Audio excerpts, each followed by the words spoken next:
ठीक है, come to civil procedure code.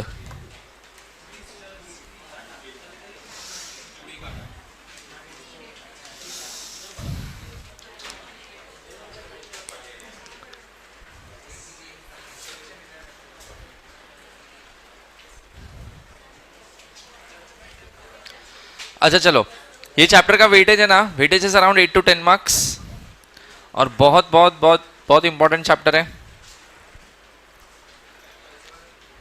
चलो स्टार्ट। ओके, देखो ये चैप्टर में है ना, है क्या पहले कि जब भी कोई कोर्ट में केस फाइल होता है ना, तो केस कौन से कोर्ट में फाइल होना चाहिए, कौन से कोर्ट में मेरे को एग्जैक्टली जाना चाहिए। कोर्ट फिर अलग अलग टर्मिनोलॉजीज यूज करेगा। कोर्ट तुम्हारे सामने बोलेगा ये डिक्री है, फिर कोर्ट बोलेगा ये ऑर्डर है, कोर्ट बोलेगा ये जजमेंट पास किया। तो तुमको ये सब का वर्ड का मतलब पता होना चाहिए। कोर्ट बोलेगा as per the concept of res judicata it is not allowed, तो तुम बोलोगे एज पर।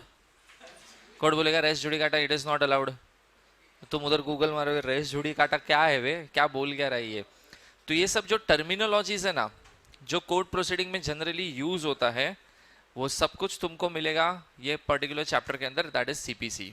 इसको बोलते हैं सिविल प्रोसीजर कोड 1908।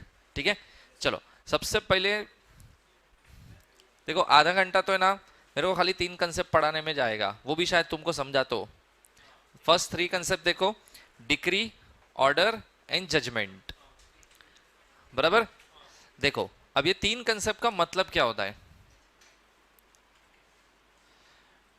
डिक्री में देखो सेक्शन लिखा है, नहीं लिखा है ना, छोड़ो जाने दो। डिक्री का सेक्शन होता है 2(2),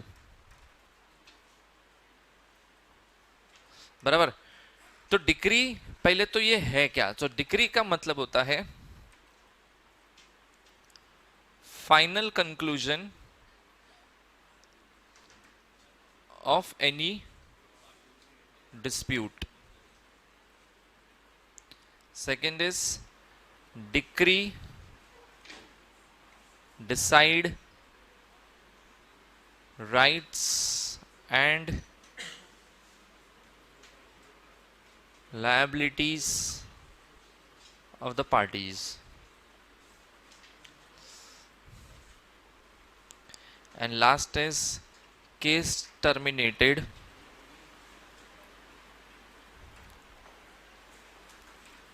आफ्टर डिक्री। देखो मेन ये 3 चीज याद रखो कि डिक्री मतलब क्या है, it is a final conclusion of the case, मतलब इसके बाद केस फाइनल कंक्लूजन, मतलब केस का जो भी डिस्प्यूट था वो सॉल्व हो गया। ठीक है, डिक्री से ये प्रूफ होता है कि कौन पार्टी राइट है, कौन पार्टी रॉन्ग है, किसको क्या राइट मिलेगा और किसकी क्या लायबिलिटी क्रिएट होगी। और मोस्ट इंपॉर्टेंट, इसके बाद केस खत्म हो जाता है, तुमको घर पे चले जाना है, बराबर। लेकिन इसकी जो डेफिनेशन तुम पढ़ोगे ना, डेफिनेशन बहुत ना हॉरिबल बनाई है। जैसे देखो डेफिनेशन में क्या लिखा है, it means the formal expression of the adjudication which conclusively determines the rights of the parties with regard to all or any of the matter in the controversy in the suit. A decree may be either preliminary or final. A decree is a preliminary when the further procedure has to be taken before the suit can be completely disposed of. When the adjudication completely disposes of the suit, such decree is a final. It may be noted that, छोड़ो वो जाने दो, पहले देखो क्या language लिखा है इन्होंने। एक एग्जांपल देता हूं कि डिक्री क्या होता है, जैसे समझो।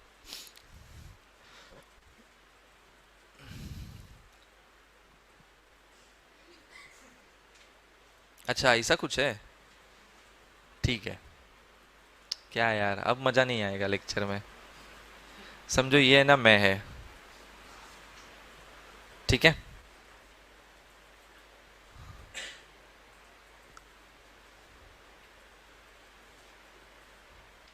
अच्छा समझो ये मैं है, और ये है ना मेरी एक्स है, बराबर। अभी देखो मैंने है ना मेरी एक्स के ऊपर 3 एलिगेशन लगाए। पहला एलिगेशन कि she committed sexual harassment on me, मेरे साथ हुआ है। तुम क्या सोच रहे थे, उल्टा मैं बहुत शरीफ है। अच्छा, दूसरा, उसने मेरे साथ किया है फ्रॉड, लेकिन फ्रॉड भी ऐसा छोटा मोटा नहीं, फाइनेंशियल फ्रॉड, वो तो बहुत हुआ है। ठीक है। और तीसरा मेरे साथ उसने किया है, और क्या हो सकता है, हाँ, breach of promise of marriage. कुछ लोगों को याद आ गया कुछ।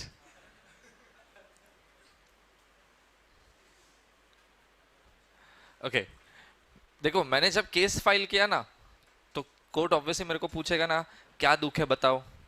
मैंने ये 3 दुख बताए।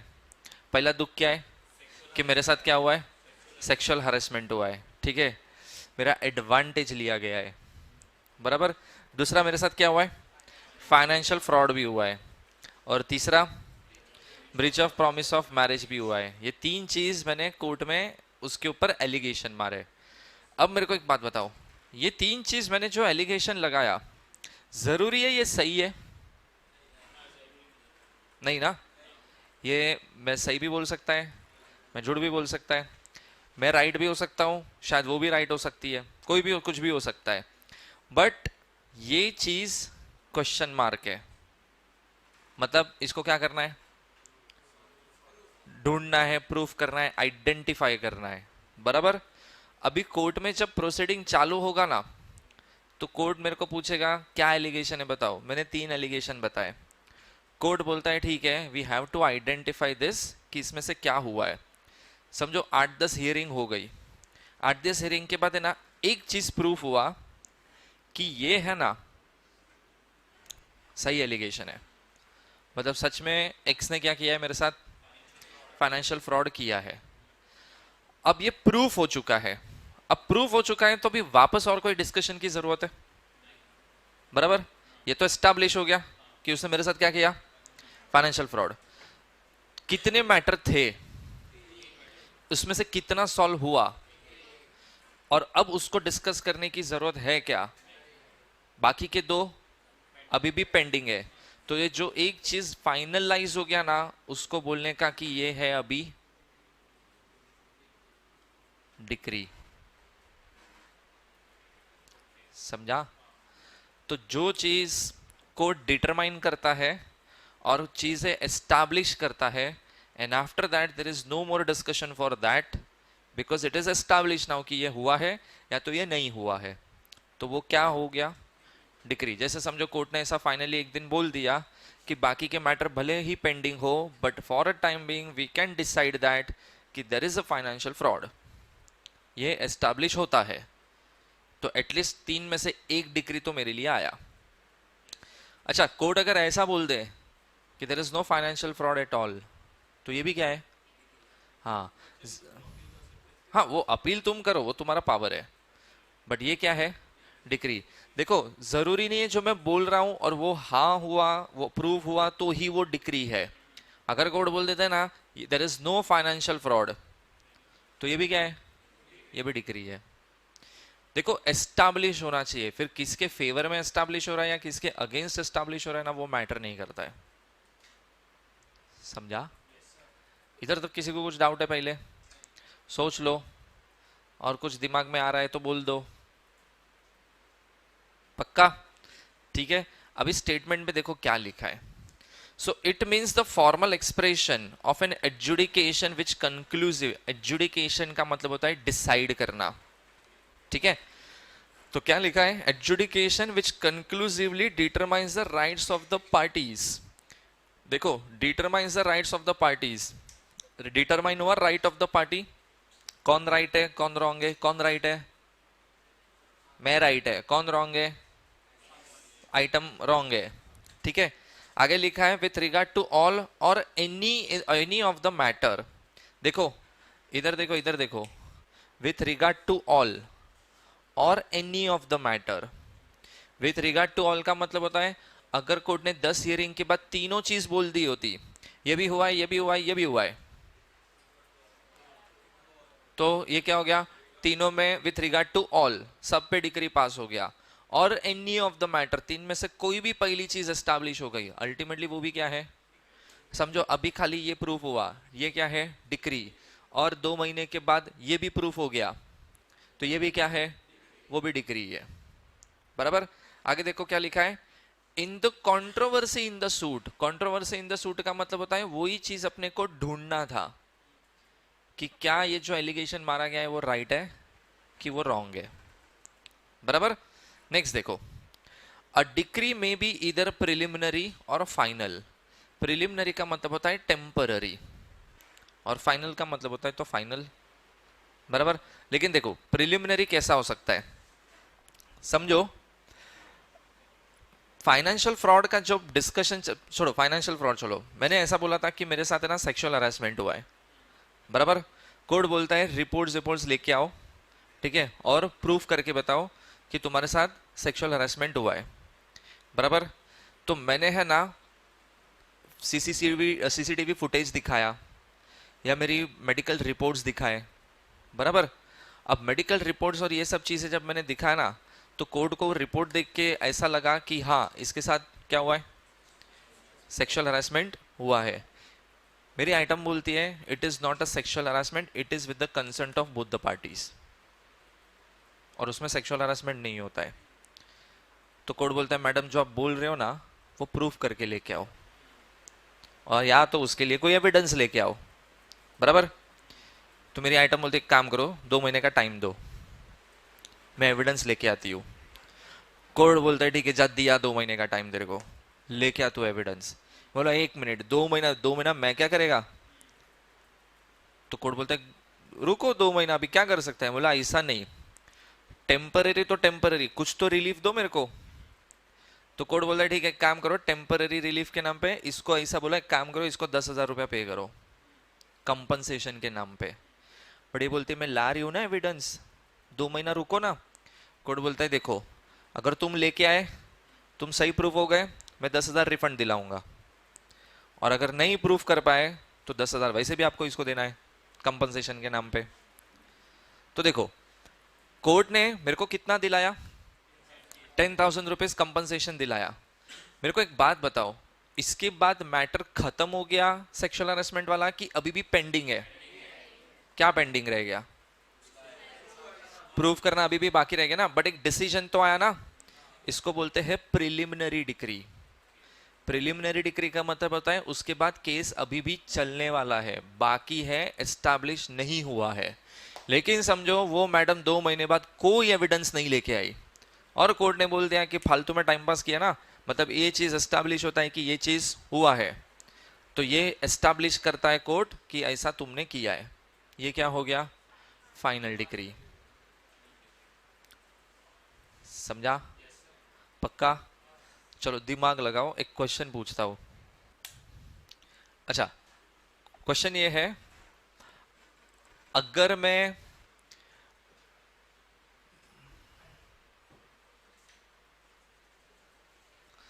अगर प्रिलिमिनरी डिक्री आता है, ध्यान से सुनना, अगर प्रिलिमिनरी डिक्री आता है, क्या उससे अपोजिट पूरा फाइनल डिक्री हो सकता है क्या।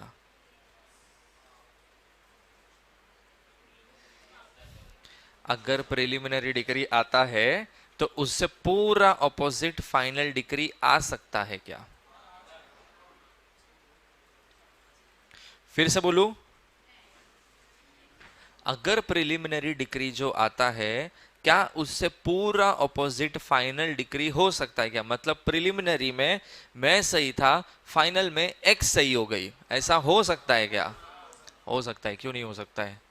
बिकॉज हो सकता है कि वो प्रिलिमिनरी के बाद उसने 2 महीना मांगा, उसमें उसने कोई अच्छे एविडेंस दिखा दिए, तो कोर्ट ने डिसीजन ही रिवर्स कर दिया। तो प्रिलिमिनरी भले मेरे फेवर में था लेकिन फाइनल उसके फेवर में चला गया। That is possible. समझा, बराबर, ठीक है। डिक्री का मतलब समझा। सो डिक्री मतलब ये 3 चीज याद रखना, क्या है, final conclusion of the dispute, then decree decides rights and liabilities. अभी देखो इसमें राइट एंड लायबिलिटी कैसा डिसाइड हुआ, क्या कौन सही है कौन गलत है, कौन किसको पैसा देगा, किसको पैसा लेने का राइट है और किसको पैसा देने की लायबिलिटी है, ये डिसाइड हो गया। तीसरा, केस टर्मिनेटेड आफ्टर डिक्री, एक बार डिग्री पास हो गया मतलब केस खत्म। ठीक है, उसके बाद देखो आगे क्या लिखा है। A decree may be either preliminary or final. A decree is a preliminary when a further procedure has to be taken before the suit can be completely disposed of. When the adjudication completely dispose of the such such decree is final. मतलब जिसके बाद matter अभी भी चलने वाला है उस decree को क्या बोलने का, प्रिलिमिनरी डिक्री, और जिसके बाद मैटर खत्म होने वाला है उसको क्या बोलने का, उसको बोलने का फाइनल डिक्री। ठीक है, पहले इधर तक किसी को डाउट है? क्योंकि आगे है ना एक्सक्लूडेड कैटेगरी है, तो वो फिलहाल रुक जाओ, पहले इधर तक पढ़ लो एक बार, कुछ डाउट है तो बोलो।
हो गया? ठीक है। अच्छा, अभी वो एक्सक्लूडेड कैटेगरी पढ़ने से पहले ना नीचे एक नया कंसेप्ट है, दैट इज ऑर्डर। पहले वो पढ़ो। देखो ऑर्डर का डेफिनेशन पढ़ोगे ना तुमको ऐसा लगेगा क्या मजाक है, लेकिन ऐसा ही है। देखो क्या लिखा है, order is defined under section 214 of the CPC. It means the formal expression of any decision of the civil code which is not a decree. जो डिक्री नहीं है वो ऑर्डर है, बराबर? तो जो डिक्री नहीं है वो हो गया डेफिनेशन। तो वो तो ऑब्वियस है ना, जो डिक्री नहीं है वो तो ऑर्डर ही होएगा, बराबर? लेकिन ये ऐसा थोड़ी होता है, इतना लिखोगे तो तुमको क्या लगता है मार्क्स मिलेगा तुमको? ऑब्वियसली नहीं। देखो ऑर्डर का मतलब क्या होता है, अब ध्यान से सुनना केस का एक्चुअल में क्या है यहाँ पे।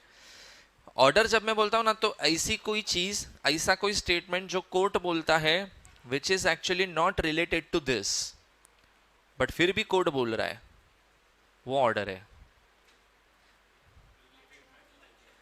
मतलब कोर्ट ऐसी कोई चीज बोल रहा है जिसमें ये तीन में से कुछ भी एस्टैब्लिश नहीं हो रहा है, बट वो डिसीजन है और वो मानना भी पड़ेगा तुमको, वो ऑर्डर है। जैसे समझो, ये जब मैंने 3 एलिगेशन मारा ना, तो कोर्ट ने केस की सीरियसनेस को देख के इसको ऐसा बोला, ठीक है मैडम एक काम करो, जब तक केस खत्म नहीं होगा ना, submit your passport in the court, और तुम इंडिया छोड़ के नहीं जा सकते। मेरे को एक बात बताओ, ये क्या केस से रिलेटेड है कुछ? इससे सेक्सुअल हरासमेंट हुआ ये प्रूफ हुआ, ये 2 प्रूफ हुआ, बट ये खाली एक ऐसा सॉल्यूशन है जो कोर्ट की प्रोसीडिंग को स्मूथ बनाएगा, बराबर? इससे ज़्यादा कुछ भी नहीं है वो। तो ये जो कोर्ट ने बोला, अभी ऐसा थोड़ी है मेरी आइटम थोड़ी ऐसा, हट तुम तो बोलते रहते हो मैं तो जाएगी, अल्टीमेटली वो भी तो स्टेटमेंट बाय कोर्ट है, तो मानना तो पड़ेगा। भले इसमें से कोई भी चीज़ अभी भी एस्टैब्लिश नहीं रही है, बट ये एक स्टेटमेंट है जो इससे रिलेटेड है, ये ऑर्डर है। समझा? अभी देखो क्या लिखा है इसके लिए, जो डिक्री नहीं है वो ऑर्डर है। कोर्ट ने ऐसा बोला यू कांट लीव इंडिया, ये डिक्री है, तो ये बन गया ऑर्डर बन गया। समझा? Related to the dispute, and anything which is not related to the dispute सब ऑर्डर है वो। समझा? पक्का? अच्छा चलो अच्छा लिख रहे हो कुछ? अच्छा इधर देखो, इधर इधर, अब मैं जो स्टेटमेंट बोलता हूँ ना, मेरे को खाली ये बताते जाओ ये ऑर्डर है कि ये डिक्री है, बराबर? कोर्ट ने ऐसा बोला कि हर सैटरडे ना पवई पुलिस स्टेशन में हाजिरी मारने का, ये ऑर्डर है? हाँ ऑर्डर है ना। ठीक है, कोर्ट ने ऐसा बोला कि breach of marriage of promise ऐसा कुछ हुआ ही नहीं है कभी। डिक्री। ओके, कोर्ट ने ऐसा बोला there is no sexual harassment at all. Court ने ऐसा बोला फाइनेंशियल फ्रॉड हुआ है। कोर्ट ने ऐसा बोला जब तक केस खत्म नहीं होएगा ना तुम्हारे सारे बैंक अकाउंट ट्रांजैक्शन ब्लॉक कर दिए जाएंगे। ऑर्डर। हाँ, तो ऑर्डर और डिक्री में फर्क होता है। डिक्री तुम केस का कंक्लूजन सुन रहे हो, ऑर्डर केस का कंक्लूजन नहीं होता है कभी। जैसे सलमान खान ने ब्लैक बक को मारा, तो अगर समझो बोल दिया कोर्ट ने सलमान खान ने ब्लैक बक को मारा, डिक्री। लेकिन सलमान खान को ऐसा बोला 12 महीने का टाइम है, जल्दी जल्दी मूवी का शूटिंग खत्म करो, फिर शायद जेल जाना पड़ेगा तुमको। ये ऑर्डर है, समझा? बराबर। ठीक है, अभी ऊपर जो लिखा था ना उस पे जाओ, डिक्री में। It may be noted that the term decree doesn't include the following, मतलब डिक्री में दो चीजें नहीं आती है। तो पहला क्या नहीं आएगा, देखो, any adjudication from which an appeal lies as an appeal from an order. देखो इसका मतलब क्या होता है, अगर समझो मेरा केस चल रहा है सेशन कोर्ट में, मैं सेशन कोर्ट के डिसीजन से सेटिस्फाइड नहीं हूं, मैं अपील मारेगा। अपील किधर मारेगा? High court. इंडिया में हाई कोर्ट कितने हैं? Thank you. और उसके बाद सुप्रीम कोर्ट कितने हैं? हाँ, तो अभी देखो यहाँ पे क्या लिखा है, which appeal appeal lies. Appeal lies का मतलब देखो क्या होता है, समझो कोर्ट में है ना तीन चीज एस्टैब्लिश हो गई कि तीनों चीज हुआ है, बराबर। मतलब केस कौन जीत गया? मैं जीत गया। और हार कौन गया? आइटम हार गई। अब देखो केस इधर चल रहा था, उसने है ना अपील किया मेरी आइटम ने कि I am not satisfied with the decision of this court statement. बराबर, कोर्ट पागल है, कुछ भी बोल रहा है, ऐसा कुछ हुआ ही नहीं है कभी।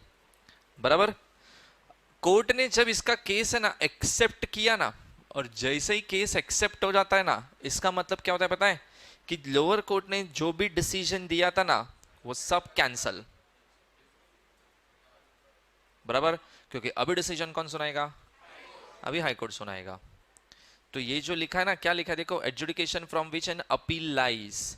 इसने एडजुडिकेट किया लेकिन उसने अपील भी कर दिया। तो अगर अपील हो रहा है तो इस कोर्ट के अब तक के स्टेटमेंट को तुम चिल्ला चिल्ला के बोल रहे थे ये डिक्री है, बट जैसे ये एक्सेप्ट हुआ ना अब उसको डिक्री मत बोलना, क्योंकि अब डिक्री कौन देगा? अभी हाई कोर्ट देगा।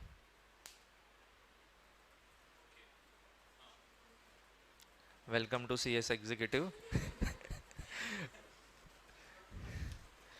अभी लग रहा है ना सीएस में है। ये समझा सबको? और सेकंड देखो, एनी ऑर्डर और the decision of the dismissal of the suit for the default. इसका मतलब देखो क्या हो गया, समझो there is a case of, चलो ये केस अभी छोड़ो, अभी दूसरा केस लेते हैं।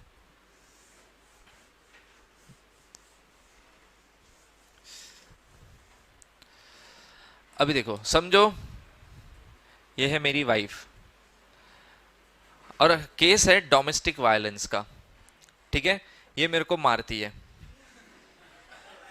बराबर, तुम क्या सोच रहे थे? उल्टा। मैं बोला मैं बहुत शरीफ है मैं। अब ये मेरे को मारती है, it's a case of domestic violence. I file a divorce case. Divorce case जाता किधर है? Matrimonial court.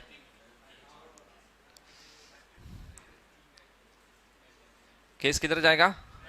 मैट्रिमोनियल कोर्ट में जाएगा।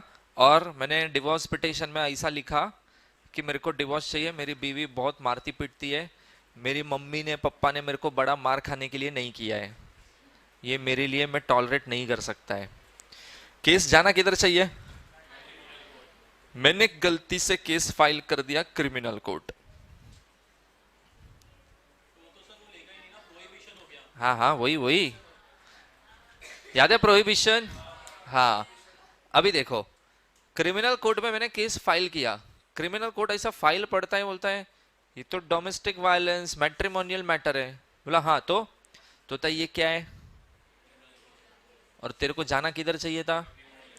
तो उसने ऐसा फाइल लिया और ऐसा मुंह पे फेंका, भाग इधर से, केस डिसमिस। मेरे को बताओ, ये डिक्री है? तो ये क्या है? ये ऑर्डर है। भले इससे केस से रिलेटेड कुछ नहीं है, बट एक चीज केस से रिलेटेड आया कि मेरे को इधर नहीं आना है, ये भी एस्टैब्लिश हो गया ना, तो ये ऑर्डर है। देखो अभी पढ़ो क्या लिखा है सेकंड स्टेटमेंट। एन ऑर्डर और the decision of the dismissal of the suit for the default. For default का मतलब तुम गलत जगह गए, तो ये भी क्या है? ऑर्डर। इसके लिए लिखा है देखो, डजंट अमाउंट्स टू डिक्री। ये रिजेक्शन मारा ना जो कोर्ट ने, इसको डिक्री मत बोल देना, ये ऑर्डर है। तुम तड़प रहे हो ऐसा लग रहा है मेरे को, समझ रहा है सबको? पक्का? कुछ डाउट? कुछ भी डाउट नहीं? क्या बात है, सोच लो, नहीं तो फिर मेरे को ही पूछना पड़ेगा। याद है ना फॉर्जरी? सबको समझा? पक्का? ठीक है, चलो फिर मेरे को आंसर दो, ये डिक्री है कि ये ऑर्डर है? बराबर। मैं है ना सुप्रीम कोर्ट में कोई पिटीशन फाइल कर रहा हूँ, बराबर। और सुप्रीम कोर्ट ने, जैसे वो पता है बीच में क्या आया था, वो अर्जुन कपूर, रणवीर सिंह गाली वाली देते थे, एआईबी। एआईबी पता है? All India. किसको एआईबी नहीं पता है? तन्मय भट्ट वाला। अरे रे रे रे रे, छोड़ो जाने दो, देखना भी मत। एकदम दर्दनाक चीज है वो।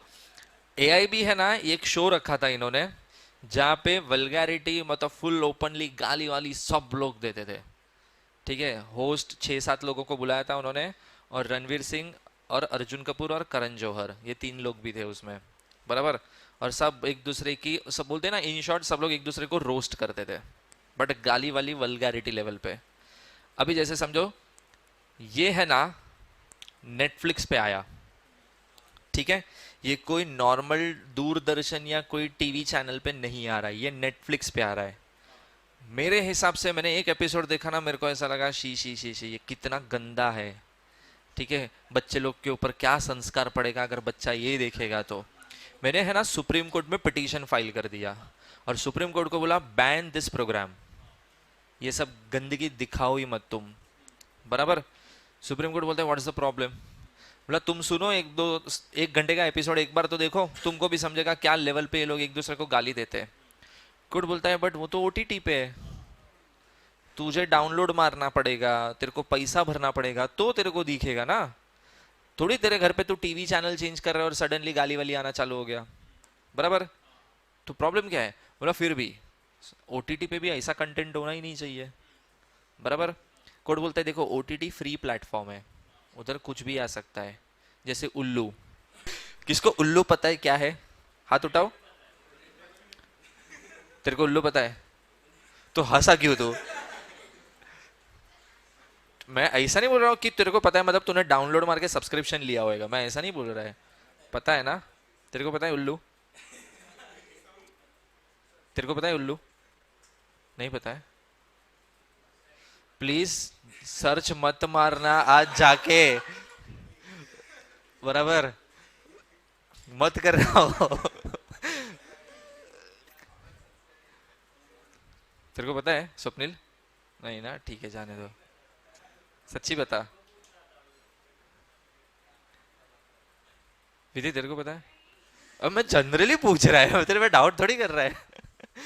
ठीक है, अभी देखो, तो सुप्रीम कोर्ट ने ना मेरी जो पिटीशन थी ना वो प्रोग्राम को बैन करने की, वो रिजेक्ट मार दी, बोलता है डिसमिस केस, कुछ नहीं होता इसमें। ये क्या है? ये ऑर्डर है। हाँ ये ऑर्डर है, हाँ केस डिसमिस हो गया ना, तो ऑर्डर है ये, बराबर। डिक्री और ऑर्डर में बहुत फर्क होता है।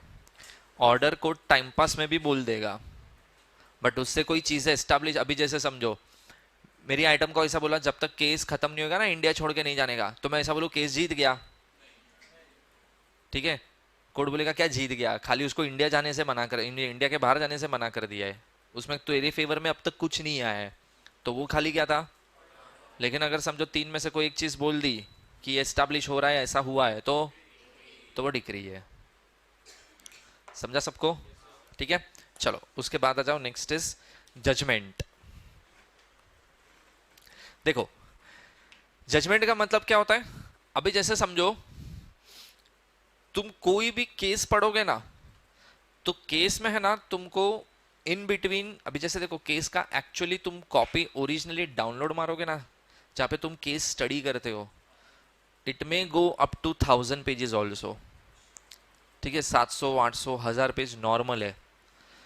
वो 800 पेज तुम जब पढ़ने बैठोगे ना, तो तुमको है ना डे 1 से लेके केस कहाँ से चालू हुआ और डे एंड पे केस कहाँ खत्म हुआ, तुमको सब कुछ मिलेगा अंदर।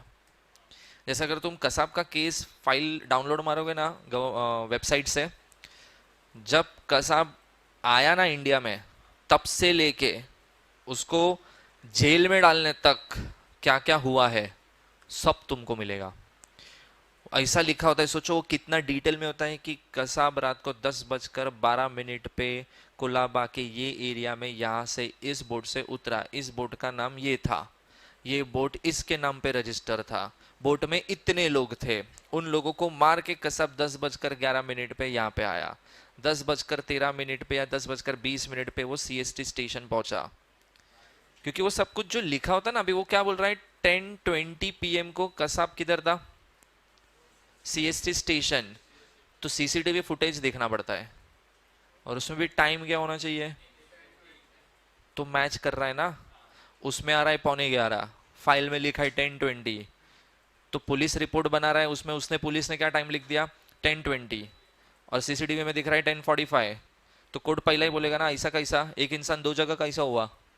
तुम बोल रहे हो 10:20 को इधर था, इधर तो CCTV में फुटेज दिखा रहा है कि वो 10:45 को था या 10:20 को था, पॉसिबल नहीं है ना ऐसा। तो इतना डिटेल में तुम कसाब की फाइल पढ़ोगे ना, उसमें वो भाई साहब उसका गांव, उसका घर का एड्रेस, वो कहाँ रहता है, लेन का नाम क्या है, स्कूल का नाम क्या है, मम्मी का नाम क्या है, पापा का नाम क्या है, फाइनेंशियल बिजनेस एक्टिविटी, ये वो सब कुछ तुमको मिलेगा अंदर।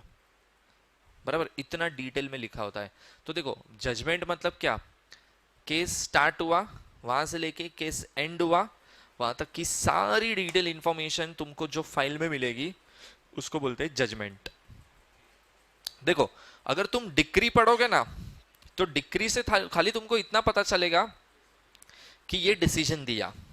तुमको मैं आगे पीछे का स्टोरी पूछूंगा, अभी जैसे कोर्ट ने एस्टैब्लिश किया कि यस मेरे साथ सेक्सुअल हरासमेंट हुआ है, अब तुमको आगे पीछे का स्टोरी बताए, तुमको खाली इतना पता चला कि कोर्ट ने ऐसा बोल दिया कि इसके साथ सेक्सुअल हरासमेंट हुआ है, बस। तुमको कोई स्टोरी पूछेगा ना, बट एग्जैक्टली हुआ क्या था, तुम बोलोगे वो तो मुझे भी नहीं पता, खाली कोर्ट ने इतना बोला, ये पता है हमको। तुमको आगे पीछे का स्टोरी पढ़ना है, रीड जजमेंट। समझा? डिक्री पढ़ के खाली इतना समझता है कोर्ट ने क्या डिसीजन सुनाया, डिक्री पढ़ के कभी भी स्टोरी नहीं समझता है। अगर इन डिटेल स्टोरी जानना है तो क्या पढ़ने का, जजमेंट पढ़ने का। तुमको जैसे समझो हर्षद मेहता का केस पढ़ना है, स्कैम, तो तुम खाली डिक्री मत पढ़ना, क्या पढ़ना पड़ेगा, जजमेंट पढ़ोगे ना, डे 1 से लेके जेल में डालने तक उसके साथ क्या क्या हुआ है सब कुछ तुमको अंदर मिलेगा, एकदम डिटेल इंफॉर्मेशन। बराबर, तो देखो क्या लिखा है under section 2(9), it means the statement given by the जज on the grounds of the decree or order, as judgment set out the ground and the reason for the judge to have arrived at the decision. Judgment is the decision of the court of justice upon the respective rights and the claim of the parties to an action in a suit submitted it for a determination. Judgment is a statement of the court on the grounds for having arrived at the decision. Judgment must contain, अच्छा अभी इधर देखो, जब भी तुम judgement पढ़ोगे ना, judgement में तुमको कुछ चीजें स्टैंडर्ड मिलेगा ही मिलेगा, उसके बिना जजमेंट पूरा नहीं होता है कभी। तो जजमेंट में तुमको मिलेगा पहले फैक्ट ऑफ द केस, दूसरा तुमको मिलेगा पार्टीज आर्ग्यूमेंट, तीसरा तुमको मिलेगा विटनेसेस एंड एविडेंसेस, कि कौन पार्टी कौन से विटनेसेस को लेके आया, कौन सी पार्टी ने कौन से एविडेंसेस कोर्ट में सबमिट किए, देन स्टेटमेंट बाय कोर्ट, और कोर्ट ने उसके ऊपर क्या क्या कमेंट किया, और फाइनली कोर्ट का उसमें रखेंगे कंक्लूजन कि फाइनली कोर्ट ने क्या डिसीजन सुनाया। ये सारी चीजें तुमको कहाँ मिलेगी? जजमेंट में मिलेगी। समझा? तो अभी तुम कसाब का केस पढ़ोगे ना, उसका पूरा fact of the case, government of Maharashtra ने कसाब के अगेंस्ट क्या बोला, कसाब के लॉयर ने उसके फेवर में क्या बोला, वो भी तुमको मिलेगा। कोर्ट में है ना 160 प्लस विटनेसेस आए थे उसको आइडेंटिफाई करने के लिए कसाब को, वो सबका विटनेसेस का स्टेटमेंट भी तुमको उसमें मिलेगा, प्लस सीसीटीवी फुटेज एविडेंसेस क्या क्या दिखाए थे तुमको वो भी मिलेगा। Then statement by the court, court ने इंटरनली मतलब बीच बीच में क्या क्या स्टेटमेंट दिए थे उससे रिलेटेड, और फाइनली क्या कंक्लूजन सुनाया वो भी तुमको मिलेगा। अच्छा, अभी एक लॉजिकली एक आंसर दो, पहले डिक्री आता है कि पहले जजमेंट आता है? पहले डिक्री आता है।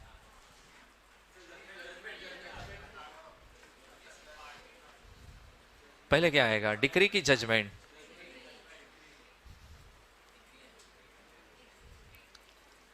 तेरे को क्या लगता है?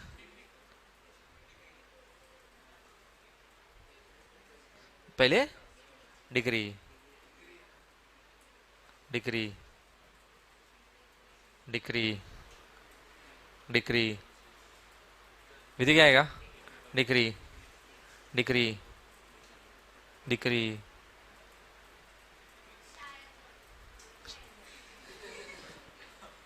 शुभम क्या आएगा? डिक्री आएगा। क्या आएगा? डिक्री आएगा। पहले हमेशा आता है जजमेंट। अरे डिक्री पास होगा तभी तो ये कंक्लूजन बनेगा ना फिर। हाँ, क्या क्या क्या? अरे ऐसा नहीं होता है। अभी देखो, कोई केस 4 साल चल रहा है, तो 4 साल में थोड़ी थोड़ी थोड़ी थोड़ी इंफॉर्मेशन आ रही है, 2-2 3-3 महीने में, 2-2 3-3 महीने में ये सब कोर्ट है ना जमा करते रहता है, बराबर। फिर जिस दिन समझो आखिरी हियरिंग है उस दिन कोर्ट क्या सुनाएगा? डिक्री सुनाएगा। डिक्री सुनाया और बोला चलो केस खत्म, और फिर हफ्ते 10 दिन के बाद कोर्ट जजमेंट निकाल देगा। जजमेंट निकाल देगा मतलब अब तुमको पढ़ना है ना start to end, court compile करके दे रहा है, पढ़ लो। समझा? हाँ, तो जजमेंट तो बाद में ही आया। मैंने बोला पहले डिक्री आता है फिर जजमेंट आता है। अच्छा, मैं उल्टा बोला। नहीं नहीं, पहले हमेशा क्या आएगा? डिक्री, फिर हमेशा क्या आएगा? Judgment is the last thing. और जजमेंट है ना, तुम, मैंने ऐसा बोला? अच्छा ठीक है। पहले हमेशा क्या आता है? डिक्री, फिर हमेशा क्या आएगा? जजमेंट। देखो डिक्री आ गया ना, तुमको भी पता है मैं केस जीत गया है, अब मेरे को कोई फर्क नहीं पड़ता है। जजमेंट कोर्ट कभी भी सुनाए कभी भी कॉपी दे, मेरे को क्या करना है? मेरे को पता है ना मैं जीत गया है। जजमेंट उन लोगों के लिए था जिसको केस स्टडीज पढ़ना है, जो लॉयर्स है, उनको कोई केस का रेफरेंस देना है। जजमेंट उनके लिए इंपॉर्टेंट है, मेरे लिए इंपॉर्टेंट नहीं है। हाँ, बस अच्छा लगेगा जजमेंट डाउनलोड मार के कि भाई स्टार्ट टू एंड पूरा मस्त मजा आया पढ़ के। किसी को एंटरटेनमेंट चाहिए ना, जजमेंट पढ़ लेने का, स्टार्ट टू एंड पूरा मूवी चलेगा मस्त में एकदम, बराबर। तो डिक्री इज ओनली क्लाइमैक्स और judgment is start to end पूरा मूवी देखा मस्त पॉपकॉर्न खा के, ऐसा होता है। समझा? देखो कभी भी ऐसा नहीं होगा कि पहले जजमेंट आ गया और डिक्री अभी भी नहीं आया है, वो पॉसिबल ही नहीं है। अच्छा, जजमेंट के अंदर डिक्री भी होगा और ऑर्डर भी मिलेगा, पॉसिबल है ना? हाँ, तो judgment includes both the thing, क्या क्या? Decree and order also. But जो डिक्री है वो ऑर्डर इंक्लूड कर सकता है लेकिन वो जजमेंट इंक्लूड नहीं करता है कभी। जजमेंट में डिक्री भी मिलेगा, ऑर्डर भी मिलेगा, लेकिन डिक्री में जजमेंट नहीं मिलेगा लेकिन ऑर्डर मिल सकता है, और ऑर्डर में डिक्री भी नहीं मिलेगा, जजमेंट भी नहीं मिलेगा। तो सबसे नैरो कंसेप्ट, उससे बड़ा और उससे बड़ा, जजमेंट. समजलं? ठीक आहे.